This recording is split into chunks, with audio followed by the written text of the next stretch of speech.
করার জন্য সিদ্ধান্ত নিয়েছে। আমরা তাকে স্বাগত জানাই।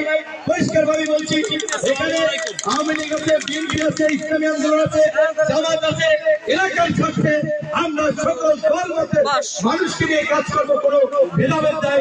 আবু সাইদ ভাইকে আমরা একটা ভালো পড়াই দিচ্ছি। আওয়ামী লীগের অন্যান্য ভাই বন্ধুকে বলবো, আপনারা সবাই চাকরি করুন। আপনাদের একজন মানুষের বিন্দু মাত্র ক্ষতি হবে না।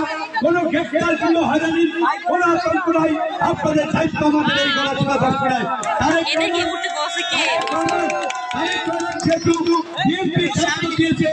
আমিও আওয়ামী লীগের এই অঞ্চলের আপনাদের দায়িত্ব নিয়ে নিলাম। আপনারা আমার সাথে থাকেন। আপনাদেরকে নিয়ে